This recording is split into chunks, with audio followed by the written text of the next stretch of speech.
नमस्कार, मैं हूं विजयश्री और आप देख रहे हैं यूपी न्यूज। संसद का शीतकालीन सत्र शुरू होने से पहले प्रधानमंत्री नरेंद्र मोदी ने मीडिया को संबोधित करते हुए कहा कि संसद को चुनावी पराजय की बौखलाहट का मैदान नहीं बनाना चाहिए। पीएम ने कहा कि जो गलत है उस पर रचनात्मक टिप्पणी करनी चाहिए ताकि नागरिकों का ज्ञान बढ़े। उन्होंने दोहराया कि ड्रामा करने के लिए देश में बहुत मंच है, लेकिन संसद में ड्रामा नहीं होना चाहिए बल्कि डिलीवरी होनी चाहिए। मेरा आग्रह रहेगा कि हम इन चीजों को गंभीरता से लें।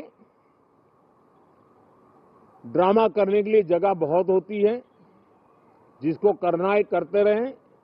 यहां ड्रामा नहीं, डिलीवरी होनी चाहिए। नारे के लिए भी जितने नारे बुलवाने हैं वो पूरा देश खाली पड़ा है। जहां पराजित होकर के आए वहां बोल चुके हो, जहां अभी पराजय के लिए जाने वाले हो वहां भी बोल दीजिए। लेकिन यहां तो नारे नहीं, नीति पर बल देना चाहिए और वो आपकी नीयत होनी चाहिए। पीएम मोदी ने कहा कि शीतकालीन सत्र सिर्फ एक रिचुअल नहीं बल्कि देश को तेज गति से आगे ले जाने की ऊर्जा देता है। उन्होंने कहा कि भारत ने लोकतंत्र को सिर्फ अपनाया नहीं बल्कि जिया है। हाल ही में बिहार चुनाव में हुआ मतदान यह साबित करता है कि लोकतंत्र की ताकत लगातार बढ़ रही है, खासकर माताओं और बहनों की भागीदारी से।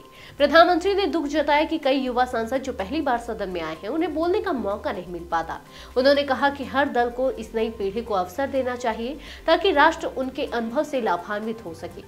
पीएम के अनुसार राजनीति में नकारात्मकता कभी कभी उपयोगी हो सकती है, लेकिन राष्ट्र निर्माण के लिए सकारात्मक सोच आवश्यक है। उन्होंने उम्मीद जताई कि विपक्ष नकारात्मकता को सीमित रखेगा और रचनात्मक चर्चा में योगदान देगा। पीएम मोदी ने यह भी कहा कि यह सत्र इसलिए भी महत्वपूर्ण है क्योंकि नए सभापति अब उच्च सदन को मार्गदर्शन देंगे। उन्होंने नए सभापति को शुभकामनाएं दी और कहा कि उनके नेतृत्व में सदन और अधिक प्रभावी हो सकता है। उधर संसदीय कार्य मंत्री किरेन रिजिजू ने कहा कि सरकार शांत वातावरण में चर्चा के लिए तैयार है।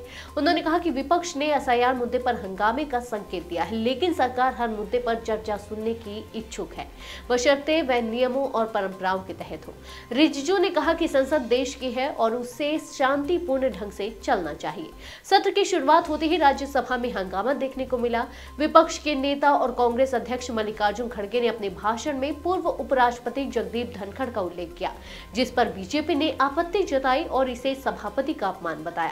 खड़गे ने कहा कि पूर्व सभापति को विदाई देने का मौका नहीं मिला और उन्होंने उनके अच्छे स्वास्थ्य की कामना की। बीजेपी ने इसे अनावश्यक और अनुचित बताया। रिजिजू ने खड़गे के बयान की आलोचना करते हुए कहा कि यह उचित नहीं था और सदन में गरिमापूर्ण भाषा का पालन जरूरी है। सिर्फ इतना याद दिलाना चाहता हूं कि आप लोगों ने भूतपूर्व उपराष्ट्रपति को, भूतपूर्व चेयरमैन को जिस भाषा का इस्तेमाल करके आप लोगों ने जो अपमान किया, आप क्या वो भूल गए?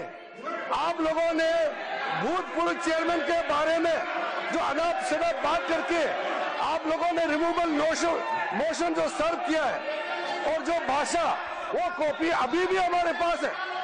कांग्रेस पार्टी और आप लोगों ने फॉर्मर वाइस प्रेसिडेंट के खिलाफ जो भाषा का इस्तेमाल किया, जो आप लोगों ने रिमूवल नोटिस में जो शब्दों का इस्तेमाल किया, आप लोग खुद सोचिए कि चेयर का गरिमा को आप लोगों ने कितना तार-तार किया है। वहीं पीएम मोदी ने विपक्ष पर आरोप लगाया कि वह चुनावी हार की निराशा संसद में निकाल रहा है, जबकि यह सत्र रचनात्मक बहस का मंच होना चाहिए, न कि राजनीतिक रंगमंच।